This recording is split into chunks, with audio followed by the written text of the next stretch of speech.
Dr. Martin Luther King once said, "True compassion is more than flinging a coin to a beggar." We are called to be the Good Samaritan, but after you lift so many people out of the ditch, you start to ask, maybe the whole road to Jericho needs to be repaved.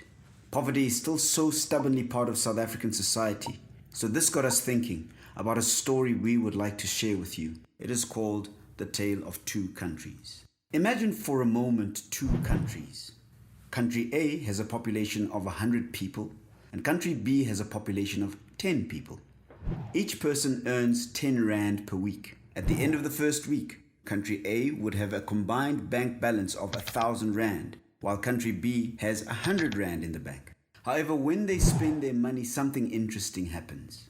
The people of Country A spend 95% of their income in Country B, while the people of Country B spend 100% of their income within their own country.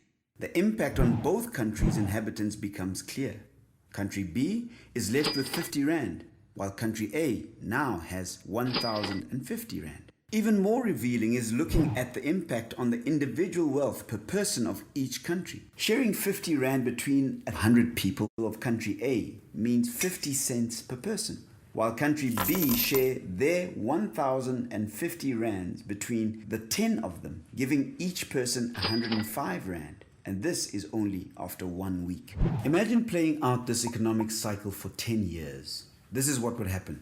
Country A's wealth would be 260 Rand per person and would be dwarfed by their counterparts in Country B, whose wealth, at 54,600 Rand per person, is 210 times that of its neighbors. There should be little wonder then if we looked more closely at life in Country A. It would be characterized by poverty, failing schools, high unemployment and crime. On the other hand, Country B's wealth allows it access to high-quality schools and healthcare, regular international travel, and a prosperous living. The revelation of this story is that they actually represent the economic realities in today's South African society. Country A being black South Africa and Country B being white South Africa. The spending pattern of these two countries is an important reason why poverty still seems so institutional. Because they actually form a single country in reality, this is a bad situation that affects both black and white South Africans. Neither increasing the income of black South Africans nor charity will fix the problem. The impact created by this imbalance has a rippling effect throughout everything associated with South Africa. The story of Country A shows us the importance of increasing the number of successful black-owned businesses. Why? More successful businesses will create more jobs. Lower unemployment means less crime. Increased tax revenue helps lower the burden on the heavily saddled middle class. Greater income creating opportunities mean less people are reliant on social welfare. In turn, these advantages will help stabilize the country's social and political stability that are under increasing threat from the vast income inequality divides that still exist. Is the tale of two countries really just a story, or is there a real case to be made around how untransformed our economy still is? Consider the following. The Commission for Employment Equity states that it will take 127 years for top management to be representative of the racial breakdown of the total economically active population. The 2011 Stats SA census reported that the broad unemployment rate for black Africans that included discouraged workers was 46.3%. In 2012, out of the 543 ultra-high net worth individuals in South Africa, 86% were white South Africans. In 2013, 1.6% of the debt-free portion of the JSE was held by black South Africans. But there is hope. According to a 2013 report conducted by UCT Unilever Institute of Strategic Marketing, South Africa's black middle class, totaling 4.2 million people, had a total expenditure of 420 billion rands. This exceeded the 380 billion rand of their 3 million white middle class counterparts. F&B statistics in 2013 showed black suburban home buyers exceeding white suburban home buyers for the first time in their reported history. There is no doubt as to the rising household income of the black middle class. However, the question that the two-country model asks is this: where is the money being spent? Unfortunately, there is no South African data that talks about intra-demographic spending patterns. But casting eyes out wider to the USA, a 2004 report showed that for every $100 that flow into an average underserviced black community, only $5 is spent at local black businesses.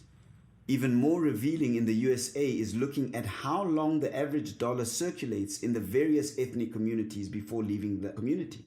In the case of African Americans, it only takes an average of 6 hours for that dollar to be spent outside their community. It is this journey that led us to start Project Excellence. We asked ourselves a simple question. Could economic transformation become something that consumers take personal ownership of? After all, people are already making many value-based decisions on what they buy and whom they buy it from. Why not then support emerging entrepreneurs, grow their businesses, and contribute to broadening the wealth creation in South Africa? This ended up being a much more complex question than we ever imagined. Of particular interest was locating black African businesses to support. Why? Simply from the fact that they were historically the most marginalized demographic group under the previous dispensation, and black South Africans comprise of close to 80% of the population. More specifically, we wanted to support 100% black-owned businesses. With this in mind, we started to build a database of businesses that met our criteria. This was a tough job indeed. We started speaking to people who then spoke to more people. Soon we were gathering momentum and now can list over 500 businesses in our pilot province, Gauteng. In piloting this notion of changing consumer behavior in favor of black entrepreneurs, it became evident that there is no value to society in supporting a business just because they are black. For consumers to consistently change their spending patterns, it was important that these businesses were excellent and accessible too. As a consumer, you spend your money on products and services that promises excellence, quality, and convenience. There is power in your pocket, the consumer. So here's how you can get involved. Take the 30-day challenge. Give yourself a face-to-face experience to see how much of your month's spending can support Project Excellence entrepreneurs. Give feedback to business owners.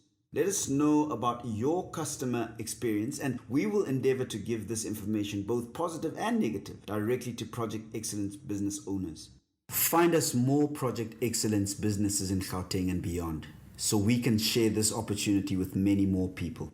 Challenge your friends and family to do the same. Thank you.